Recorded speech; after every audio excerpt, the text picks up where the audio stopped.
Attorney, di mo tingali mo yung nga akong mahal mo yung pangutan niya. Okay ra, mahal. Pero, huwag yung kumasayod sa tanan niya mga negosyo. O kasosyo niya.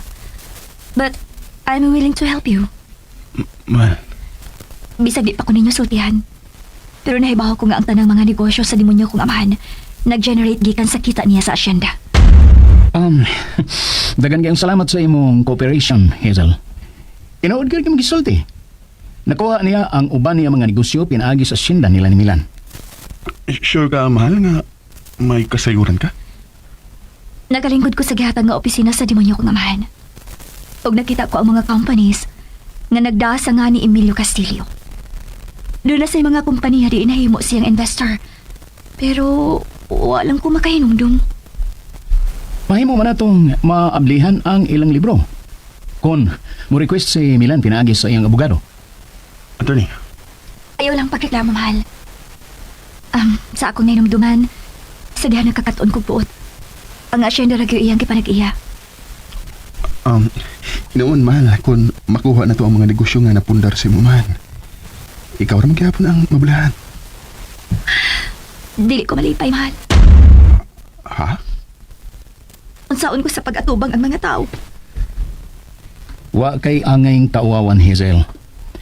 Nag-auyab mong duhas Milan sa wa pa mabulgar ang gibuhat sa imong amahan. Busa dili ka gyud angayng mauwaw sa nanghitabo karon. Sulti hilaw niya ko, attorney, kung kano sa mga ta sa Manila. Aron makuha na ko ang mga ubang negosyo sa demonyo kong amahan. O sa mga kumpanya, diin usas siya sa mga investors.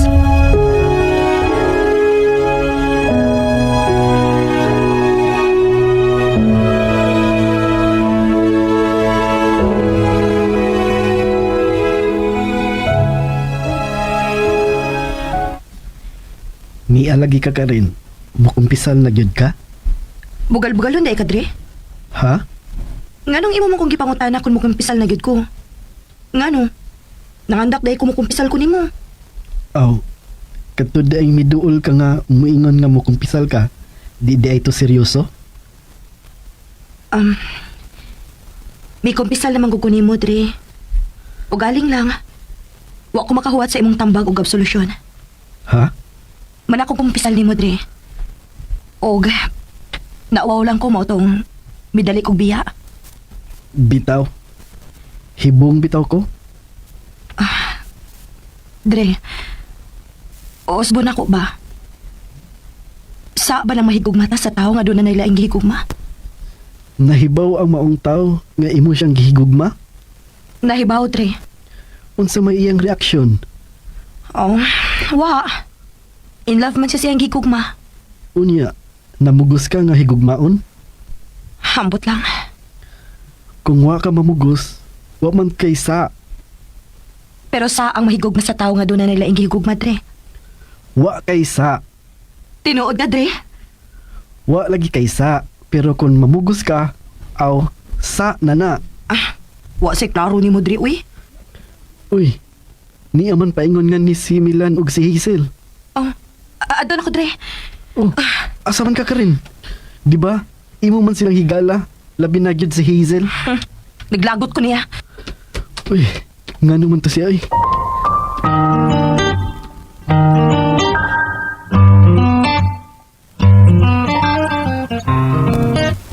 Mayo kay ni akas gawas, Dre. Nagsulti man gud unta aming duha ni Karen. Kalit man siyang nibiya. Bitaw, marabitaw nakakita ko ninyong duha, Dre, nga nagsulti. Mao lagi. Si bayay ni duol nako. Naglikay siya na ako. Ano lang hatagi importansya sa karin, mahal. Mauhinoy ato yung ipangutana ni Padre Damian ang requirements atong kasal. Magpakasal mo. Labing Mayo. Ganahan ko nga ako yung maoy mo kasal inyong duha. Magpakasal ming duha, Dre. Akong siguroon nga maako gid ang akong mahal. Dali, arita sa sud. Kay ihatag ko ninyo ang requirements. Sige, Dre. Tara, mahal. Atong sundon si Padre Damian.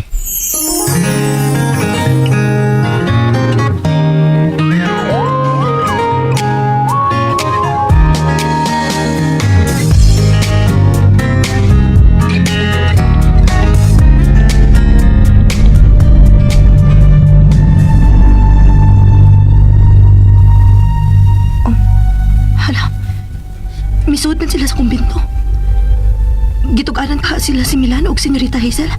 Ni Padre Damian bahin sa kong magkumpisala. Oh. Nga nung mahadlok man sa ko nga tinuod man. Kani adto pa. Dako kayo ko gusto ni Milan. Una-unahon lang yun si Senyorita Hazel. Mubalik ko ni Senyor Emilio.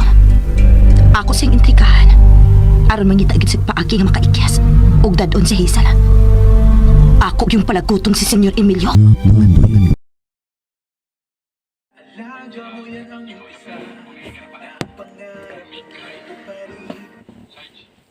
Pagkaman natin yan. Hindi na. Dalhin mo na lang yan. May reward yan. Para kumita ka naman.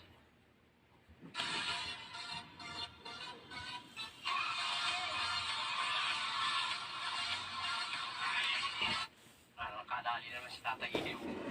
Tatay Ini! Ang madami-dami! High grade! High grade talaga. Ito high grade. Musta mga brad? Halina't magbalik tanaw sa mga lumang larawan dito sa Pilipinas na nakunan pa mag-iisang siglo ng nakararaan. Kung bago ka lang sa aking channel, huwag kalimutang i-click ang subscribe button at notification bell para updated ka sa mga kwento at trivia na gaya nito. Let's go! Ang mga lumang larawan sa ating bansa ay sumasalamin sa itsura ng ating kasaysayan. Pinapaliwanag nito kung anong pamumuhay ang meron noon. At dito natin na ikukumpara kung mas masaya ba ang buhay sa panahon ngayon kaysa sa dati. Ngayon, isa-isayin natin at balikan ng mga lumang larawan dito sa Pilipinas. Simulan na natin. Ito ay kuha noong taong 1910. Ito ang transportasyon noon sa Antipolo. May kita ang duyan na kung saan dito sumasakay ang pasahero. Ang duyan ay nakakabit sa mahabang kawayan habang bitbit ng dalawang lalaki sa magkabilang dulo. Para maproteksyonan sa init ang pasahero, meron nitong bubong na gawa sa banig. Ito naman ang Spanish Infantry na nakahanay sa luneta noong 1895 na naka-uniforme. Kuha naman ito noong 1900s. Isang Pinoy na hawak-hawak ang kanyang pinakamamahal na panabong na manok. Ito naman ay larawan ng Military Review ni General Charles Burnett sa PMA o Philippine Military Academy na ginanap sa Teachers Camp sa Baguio noong November 19, 1938. Ito naman ang larawan sa naganap na The Battle of Manila.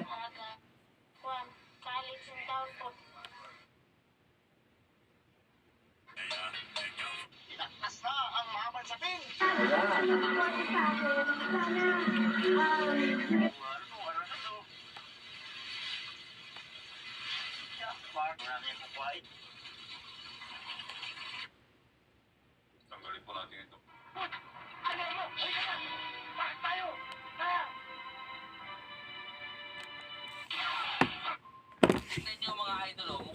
Ang iPhone ay isa sa mga pinakakilalang pangalan sa kasaysayan ng lokal na industriya ng cellphone sa Pilipinas. Sa loob ng maraming taon, naging bahagi ito ng pang-araw-araw na buhay ng milyong-milyong Pilipino, lalo na noong panahon nagsisimula pa lamang maging pangkaraniwan ang pagkakaroon ng sariling mobile phone. Ang kwento ng iPhone ay kwento ng ambisyon, tsaka tamang pagbasa sa pangailangan ng masa at kalaunan ay pakikibaka laban sa mabilis na pagbabago ng teknolohiya at kompetisyon. Upang maunawaan kung bakit ito sumikat, bakit kuminahal at kung bakit tila nawala sa sentro ng eksena, kailangan balikan ang pinagmulan nito at ang kontekstong ginagalaw ng merkado ng Pilipinas noong panahon iyon. Nagsimula ang iPhone noong kalagitnaan ng dekada 2000, isang panahon kung kailan ang cellphone ay hindi pagganap na necessity para sa lahat. Noong mga panahon iyon, nangingibabaw sa merkado ang mga dayuhang brand tulad ng Nokia, Sony Ericsson, Motorola at Samsung. Ang problema, karamihan sa mga produkto nito ay may presyong hindi abot ng karaniwang Pinoy. Dito pumasok ang iPhone bilang isang lokal na brand na may malinaw na layunin. Magbigay ng abot kayang cellphone na akma sa pangailangan, kultura at budget ng mga Pinoy. Itinatag ang MyPhone sa ilalim ng MyPhone Mobile Technology Incorporated, isang kumpanyang nakabase sa Pilipinas at naglalayong lumikha ng sariling identidad sa larangan ng mobile technology. Bagaman may mga ulat na ang nagtatag nito o ang pangunahing personalidad sa likod ng brand ay may dugong banyaga, malinaw na ang MyPhone ay pinwesto bilang isang proudly Filipino na tatak at ito ang isa sa mga naging susi sa tagumpay nito. Sa simula, simple lamang ang mga produkto ng MyPhone. Hindi ito nakikipagsabayan agad sa high-end features ng mas malalaking brand. Sa halip, tumutol ito sa mga pangunahing pangailangan ng mga gumagamit. Malinaw na tawag, matibay na katawan at mahabang battery life at higit sa lahat, mababang presyo. Noong mga unang taon nito, ang mga cellphones ng MyPhone ay kadalasang naglalaro sa presyo mula 1,000 hanggang 3,000 piso lamang. Sa panahon iyon, napakalaking bagay na makabili ng brand new na cellphone sa presyong kayang-kaya ng estudyante, manggagawa at kahit ng mga first time na gumagamit ng mobile phones. Ang mga modelong may keypad, flashlight, FM radio at dual SIM capability ay naging patok, lalo na sa mga Pilipinong kailangan magtipid ngunit nais manatiling konektado. Isa sa mga dahilan kung bakit mabilis na sumikat ang MyPhone ay ang husay nito sa pagbasa ng lokal na merkado. Habang ang ibang brand ay nakatuon sa global trends, ang MyPhone ay nagdisenyo ng mga cellphone na tugma sa aktual na gamit ng mga Pilipino.